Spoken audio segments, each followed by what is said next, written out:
আজকের বিষয় শেখ হাসিনা কেন দেশে ফেরার সিদ্ধান্ত নিলেন। এই বিষয়টি নিয়ে আমি শেখ হাসিনার কাছে প্রশ্ন রেখেছিলাম যে আপনি কেন এই রকম একটা প্রতিকূল পরিস্থিতির মধ্যে দেশে ফেরার সিদ্ধান্ত নিয়েছেন।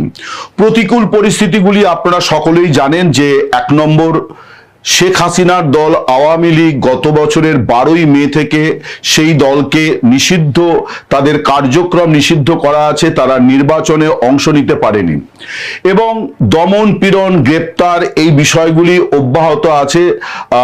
আওয়ামী লীগের বক্তব্য লাখের ওপর তাদের কর্মী সমর্থক তারা কারাগারে বন্দী।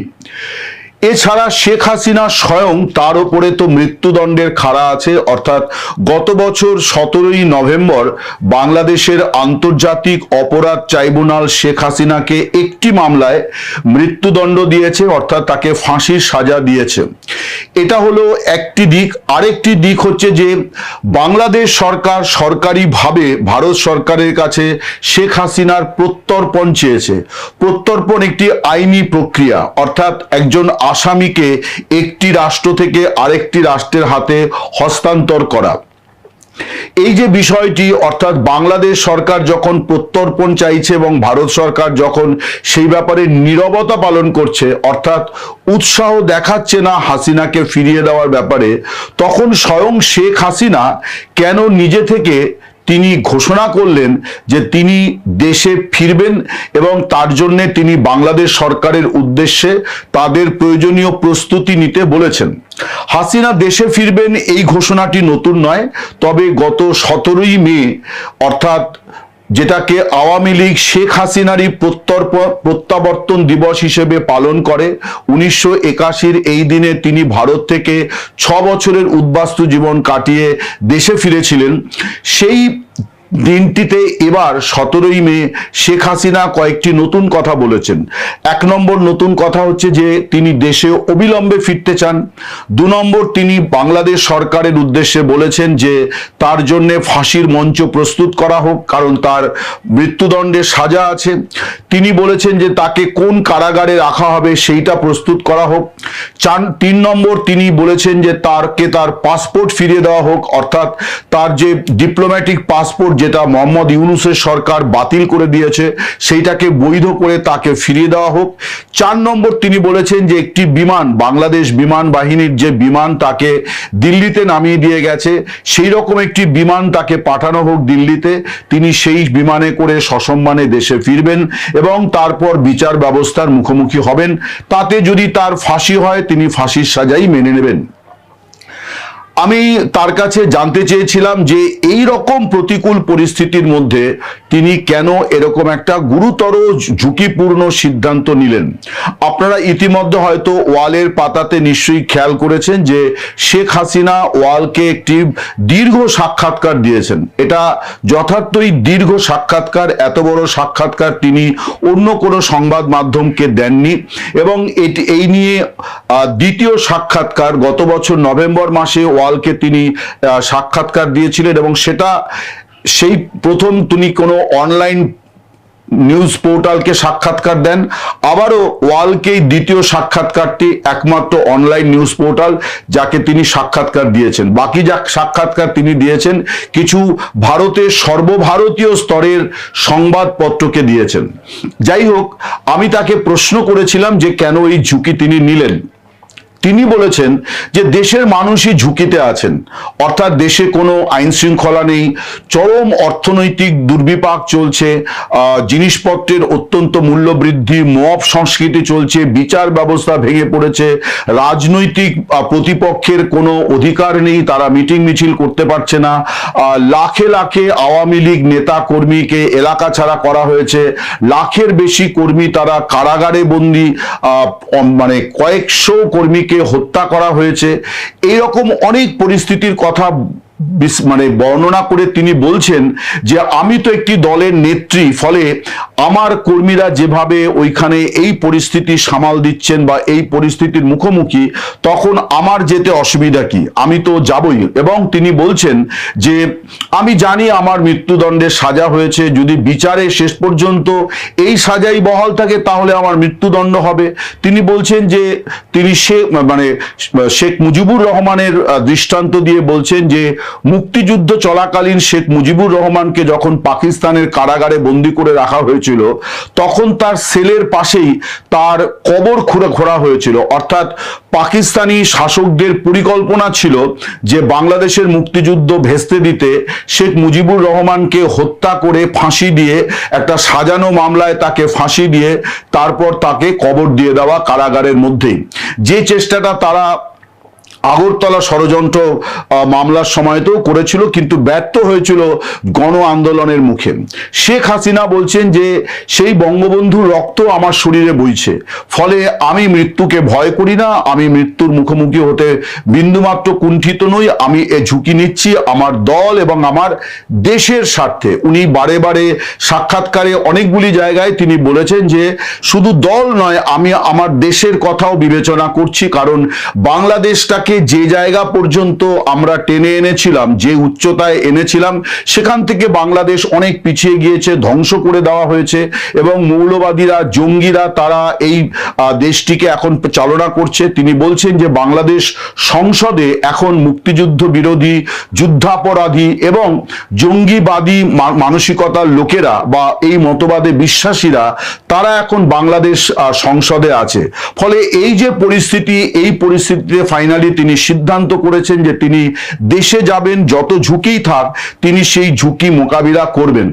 এখান থেকে একটা জিনিস বোঝা যাচ্ছে যে শেখ হাসিনা তার দল এবং দেশ এই দুটি বিষয়কে সামনে রেখে এগোতে চাইছেন এবং তিনি মনে করছেন যে দেশের যে পরিস্থিতি তাতে তিনি ফিরলে পরে খুব সহজ হবে না তাকে একটা ক্যাঙ্গারু কোর্টের সিদ্ধান্ত মতো ফাঁসিতে ঝুলিয়ে দেওয়া। তিনি মনে করছেন যে তাকে গ্রহণ করার জন্য বাংলাদেশের নাগরিকেরা, আওয়ামী লীগের নেতা কর্মীরা তারা প্রস্তুত, ফলে তার এই সিদ্ধান্ত তিনি সেই কারণেই নিয়েছেন।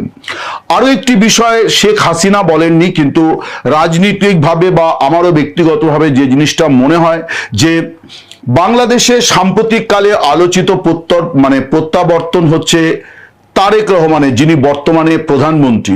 তারেক রহমান রাজনৈতিক নির্বাসনে 17 বছর তিনি লন্ডনে ছিলেন, তিনি গিয়েছিলেন চিকিৎসা করাতে, শেষ পর্যন্ত তিনি আর দেশে ফেরেননি, তিনি লন্ডনেই ছিলেন এবং গত বছর 25 ডিসেম্বর তিনি ফিরেছেন। এই 25 ডিসেম্বর ফেরার আগের ঘটনাগুলি যদি দেখা যায় যে তারেক রহমানের বিরুদ্ধে অনেকগুলি মামলা ছিল, তার মধ্যে একটি যাবজ্জীবন কারাবাসের সাজাও ছিল, দুর্নীতির অভিযোগে একাধিক মামলা ছিল, কয়েকটিতে তার সাজা ঘোষিত হয়েছিল, ফলে তিনি একজন দোষী সাব্যস্ত সাজাপ্রাপ্ত আসামি হিসেবেই লন্ডনে বসবাস করছিলেন। সেই তিনি যখন দেশে ফিরলেন তার আগে মোহাম্মদ ইউনূসের সরকারের তত্ত্বাবধানে সহায়তায় একে একে তার বিরুদ্ধে মামলাগুলোতে তাকে মুক্তি দেওয়া হলো, তাকে নির্দোষ বলা হলো এবং কার্যত সেটাও ছিল একটা ক্যাঙ্গারু কোর্ট, যে দুদিনের শুনানি, তারপরে দেখা গেল তৃতীয় দিনে তাকে মামলা থেকে মুক্তি দেওয়া হয়েছে। এই করে তিনি মামলা মুক্ত হয়েছেন প্রথমে। তারপরেও তিনি কিন্তু দেশে ফেরার ব্যাপারে নিশ্চিত হতে পারছিলেন না, তার নিরাপত্তা নিয়ে সংশয় ছিল, যে কারণে তার মা যখন মৃত্যুশয্যায় তখনও তারেক রহমান কিন্তু খুব দ্রুততার সঙ্গে তৎপরতা নিয়ে দেশে ফেরেননি। বরং আপনাদের মনে থাকবে যে দেশে ফেরার কয়েকদিন আগে তিনি ফেসবুক পোস্টে লিখেওছিলেন যে তার দেশে ফেরাটা তার নিজের সিদ্ধান্তের উপর নির্ভর করছে না। তার মানে অদৃশ্য কোনো শক্তির সবুজ সংকেতের অপেক্ষা তিনি করছিলেন। অর্থাৎ মা যখন মৃত্যুশয্যায় তখনও তিনি দেশে ফেরার ব্যাপারে সম্পূর্ণভাবে নিশ্চিত হতে পারছিলেন না, তার নিজের জীবন সংশয়ের কথা ভাবছিলেন। এইরকম একটা পরিস্থিতিতে তারেক রহমান ফিরেছেন এবং পরিস্থিতির সুযোগ নিয়ে তিনি এখন বাংলাদেশের প্রধানমন্ত্রী। যেটা মনে হয় যে শেখ হাসিনা তিনি রাজনীতিতে একটা নতুন ন্যারেটিভ, রাজনীতিতে পারসেপশন, ধারণা এবং বর্ণনা, এই দুটি অত্যন্ত গুরুত্বপূর্ণ, অর্থাৎ আপনি কি বলছেন এবং সেটা মানুষের কাছে কি প্রতিক্রিয়া তৈরি করছে। ইতিমধ্যে আমি যেটা দেখছিলাম যে শেখ হাসিনা 17 মের ঘোষণার পরে অনেকের মধ্যেই বাংলাদেশের নানা শ্রেণী পেশার মানুষের সঙ্গে কথা বলে যেটা বুঝেছি যে তাদের মধ্যে ইতিমধ্যে এই তুলনাটা শুরু হয়েছে যে তারেক রহমান তিনি কিন্তু নিজেকে মামলা মুক্ত করে নিরাপদে দেশে ফেরার ব্যবস্থা করেছিলেন, অর্থাৎ তিনি নিরাপত্তা সুরক্ষা এই বিষয়ের সম্পূর্ণ নিশ্চিত করেছেন অন্তর্বর্তী সরকার অর্থাৎ মোহাম্মদ ইউনূস সরকারের সঙ্গে বোঝাপড়া করে, যে কারণে বিএনপি অন্তর্বর্তী সরকারের কোনো সিদ্ধান্তেই কখনো আপত্তি জানায়নি এবং তার জন্য এখন তাদের খেসারত দিতে হচ্ছে যখন দেখা যাচ্ছে যে আমেরিকার সঙ্গে বাণিজ্য চুক্তিটা আসলে বাংলাদেশকে বিক্রি করে দেওয়া, সেই চুক্তিটাও কিন্তু বিএনপি বিরোধিতা করেনি। এমনকি অন্তর্বর্তী সরকারের সাবেক উপদেষ্টারা বলছেন যে বিএনপি এবং জামায়াতে ইসলামী এই দুটি দল এই চুক্তি সম্পর্কে সম্পূর্ণ ওয়াকিবহাল ছিল, কারণ খসড়া চুক্তির কপি দুটি দলকেই পাঠানো হয়েছিল। অর্থাৎ তারেক রহমান তিনি দেশে ফিরেছিলেন তখন তিনি কোনো রাজনৈতিক এবং ব্যক্তিগত ঝুঁকি নেননি। অন্যদিকে শেখ হাসিনা তিনি রাজনৈতিক এবং ব্যক্তিগত দুটি ঝুঁকি নিচ্ছেন, কারণ তার যে মামলায় তার মৃত্যুদণ্ডের সাজা হয়েছে সেই মামলায় তিনি এখনো উচ্চ আদালতে আপিল করার সুযোগ পাননি।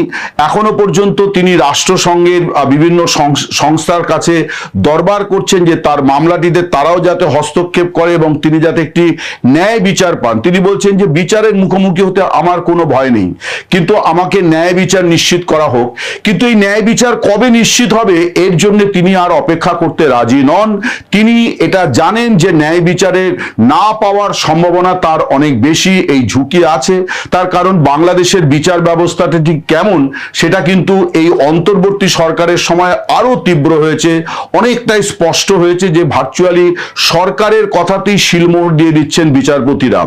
এই রকম পরিস্থিতিতেও শেখ হাসিনা যে সিদ্ধান্তটি নিয়েছেন সেটি আসলে এই দিক থেকেও একটা বিষয় যে তাকে আসলে লড়াই তো করতে হবে তারেক রহমানের নেতৃত্বাধীন সরকারের বিরুদ্ধে, বিএনপির বিরুদ্ধে। ফলে এই লড়াইয়ে তিনি খানিকটা তার সাহস, তার দূরদর্শিতা এবং মূলত সাহসের যে বার্তা তিনি দিয়েছেন সেটা তার দলকে ইতিমধ্যেই অনেকটা চাঙ্গা করেছে। ইতিমধ্যেই দলের মধ্যে এই বিষয়টি প্রবলভাবে এসছে যে নেত্রী যার মাথার উপরে ফাঁসির সাজা ঝুলছে, যে কোনো সময় তাকে ফাঁসি কাঠে ঝোলানো হতে পারে, এইটা জানা সত্ত্বেও তিনি দেশে ফিরবেন বলে জানিয়ে দিয়েছেন এবং অনুমান করা যায় যে ভারত সরকারকেও তিনি হয়তো জানিয়েছেন।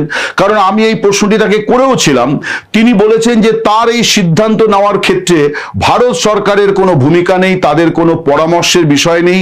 এই সিদ্ধান্ত তার নিজস্ব এবং কবে এবং কিভাবে তিনি ফিরবেন সে সিদ্ধান্ত তার নিজের, সেখানেও ভারত সরকারকে তিনি কোনোভাবেই সংযুক্ত করতে চান না। তিনি বলেছেন ভারত একটি সার্বভৌম গণতান্ত্রিক রাষ্ট্র, তারা তাদের মতো করে সিদ্ধান্ত নেবে, তার প্রত্যর্পণের ব্যাপারে যে কি সিদ্ধান্ত নেবে সেটা ভারত সরকারের নিজস্ব বিষয়, তিনি সেখানে কোনোভাবেই নাক গলাতে চান না। কিন্তু তিনি মনে করেন যে তিনি একজন বাংলাদেশের নাগরিক হিসেবে তার ন্যায় বিচার পাওয়ার অধিকার আছে, তার রাজনীতি করার অধিকার আছে।